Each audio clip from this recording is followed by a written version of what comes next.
In what ways would you like to see the church come around your generation more and support you?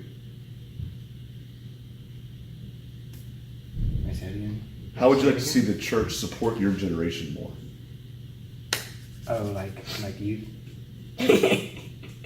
Oh. Um.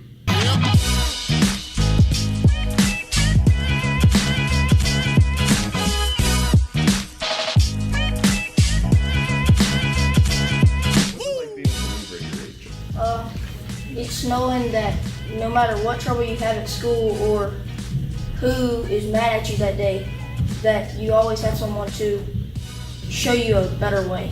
It's got its ups and downs, but at the end of the day, you know, it really makes you feel good whenever you can witness to a peer. You witness them go into church and you witness them growing with Christ, and it just makes you feel so very well. You have to almost put yourself out there in situations instead of just being like okay with the way things always are. Be willing to make a difference and not just let stuff happen. Like, be willing to make a change and not just go with however it's always been.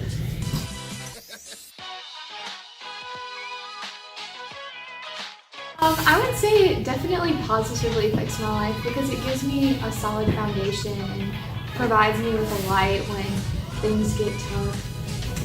Faith is the main part of my life. I wake up and I know that God's there with me, and I'm able to go to sleep at peace because I know God's there with me. And everything I do, I pray that God helps me through it.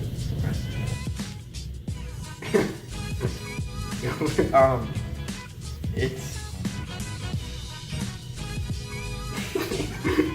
yeah. Next.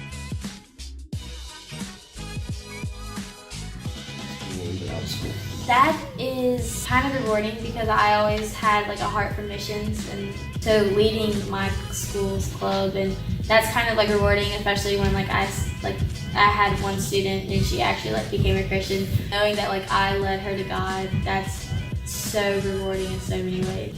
It's kind of nerve-wracking because you never know how you're gonna be. And how people are going to react. Yeah. I think it can in a way be harder outside of school because there's so many people that you don't know, and it's a lot more difficult to walk up to a stranger and start a conversation about faith than it might be if it was one of your friends. But then it's also hard to go up to one of your friends because you don't want to change your image they have of you. In school, it's not. In school is a little bit harder because you've made connections with people. It's a little bit harder to talk to a person you know rather than a person you don't know. So in school, it's a lot more difficult to go up to one of your friends that you've known for 7-8 years than somebody on the side of the street who you just met, and their opinion really doesn't matter. But if you mess up that friendship, then it goes back and tends to haunt you.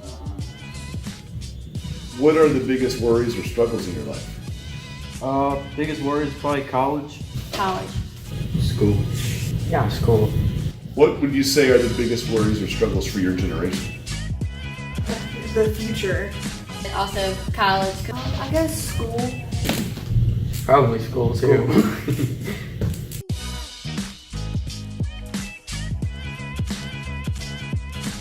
I looked up a couple verses. Deuteronomy 31:8 says, "Don't be scared, the Lord is with you. He won't fail you and he will not abandon you." So I feel like sometimes when you feel hopeless, you feel like there's nobody by you.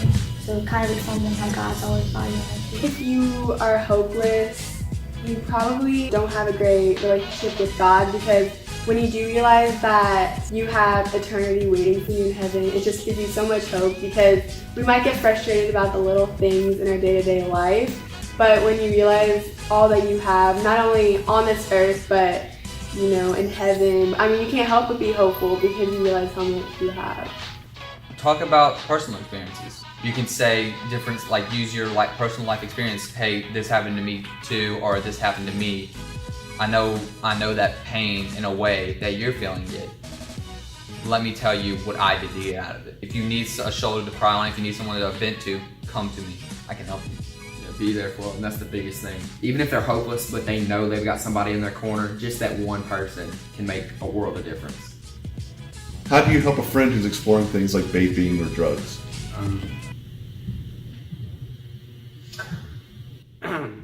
You support them.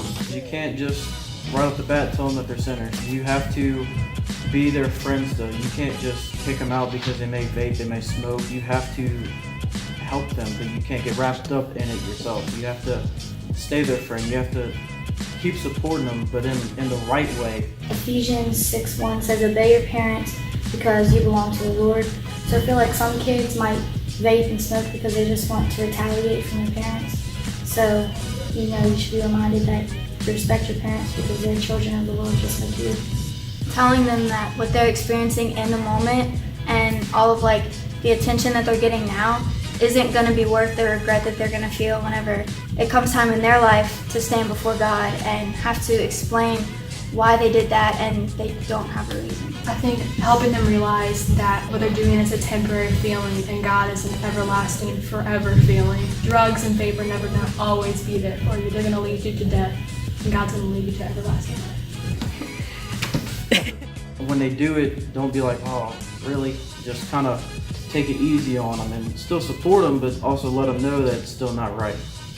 Do you feel the older generation supports you and helps encourage you in your walk with God? Like my dad?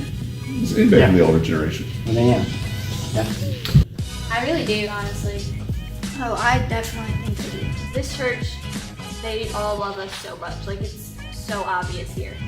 Yes, because they have more experience and they can help keep you on track with the Lord. Yes, I feel like the older generation does help. They've kind of wrapped their arms around me and that they've been there and that they've asked about me, that they've prayed about me, and so I just thank them for all of that. They're there for us. I feel like there's some miscommunications and we don't completely understand each other all the time, but they're there for us and I think we're there for them too. Like, this is a really good church, especially when we do worship for the worship team. So I was like, oh, that was so good. And I'm like, great, because this is what brings me closer to God, worship and everything. So.